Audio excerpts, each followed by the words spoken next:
Last week I posted a short clip of myself playing around with this quintuplet chop, and I asked my viewers, should I make a lesson video on this thing? Wrong answers only. Everybody said no, which means I had to make the video, so here we are. So that thing I was playing around with is based around the humble Blushdas. Blushdas are a hybrid rudiment, also I guess more formally known as a flam drag.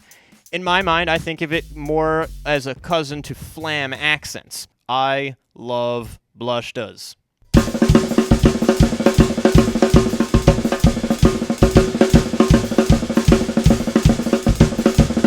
Blushdas started gaining traction thanks to drummers like Vinnie Colaiuta and Tony Williams, and I'm pretty sure the drummer that I first saw use them, where I really noticed them, was Thomas Pridgeon in one of those old Gospel Chops videos where he was like 16 or something and just absolutely ripping all over the drums, and the cymbals all had huge cracks and big chunks taken out of them. But all we're trying to do nowadays is catch up to what these fusion greats were doing 40, almost 50 years ago at this point. So in this case, we're going to use only left-handed Blushdas, and the sticking for that is left flam, which means right hand grace note, left hand primary stroke, followed by right, right, left.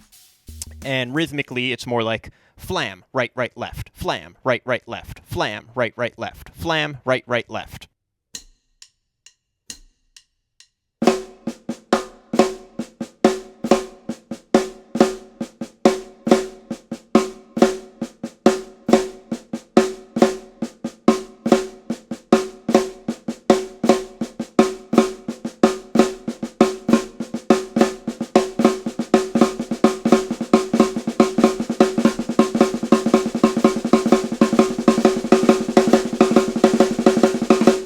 But I needed to make it fit into quintuplets, so I added right-left to the end of the Blushdas, which turns it into a 5-beat pattern, which is like flam, right, right, left, flam, right, right, left, right, left. Let's call this 5-beat Blushdas pattern A. We can create a sort of inversion of pattern A by taking the right-left at the end of the pattern and moving it to the very beginning, which gives us right, left, flam, right, right, left, flam, right, right, left. And we'll call this pattern B. First thing you'll want to do is practice these patterns on only the snare drum super slowly, just to get a feel for the sticking. So I'll demonstrate by starting on just the snare, and then I'll gradually branch out and orchestrate things around the drums a little bit. Typically, I orchestrate those right-hand double strokes on either the snare drum or closed hi-hats, since those are both really tight, articulate surfaces. Just helps those double strokes come through more clearly.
it's not enough to just play the pattern. There are some dynamic considerations we need to make, especially depending on how these patterns are orchestrated around the drums. In that clip I posted on Instagram, everything was happening just between kick, snare, and hi-hats. But I was always accenting the primary stroke of the flam on the snare drum, and I was always accenting the left-hand single that came immediately after the two right-hand strokes. I think the two additional single strokes in there, that right-left pair, they're optional. If you want to accent them sometimes, go for it.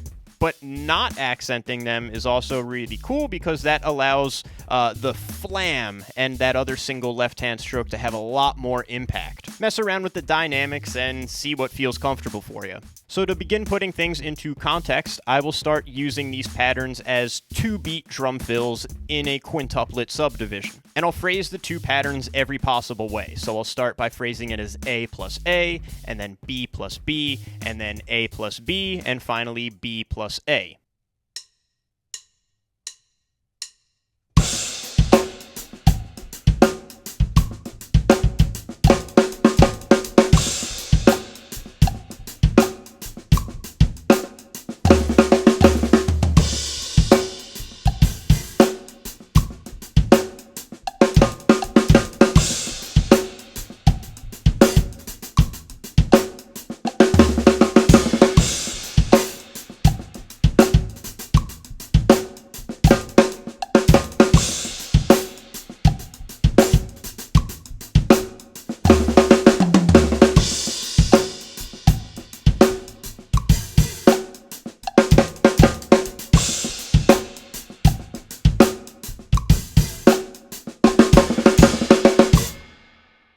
Now I'll arrange things into a few 4-beat phrases. So now we have way more options to explore, depending on how we want to combine patterns A and B. In total, there are 16 unique permutations of just these two patterns. I'm not going to play through all 16 permutations, but I will have them all transcribed and available on my Patreon page. Check out the link in the description.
So there you have it. That's one of my all-time favorite quintuplet chops. And now this knowledge is yours, and you can do with it whatever you so desire. If you like what you saw in this video, check out my Patreon page. Your support grants you access to transcriptions for this video, as well as transcriptions for all my other lesson videos. And follow me on Instagram @drummerhar to see more videos of my playing. I also give private lessons in person and remotely, so if you'd like to study with me one-on-one, send me a message and we'll set something up. As always, thanks for watching and see you next time.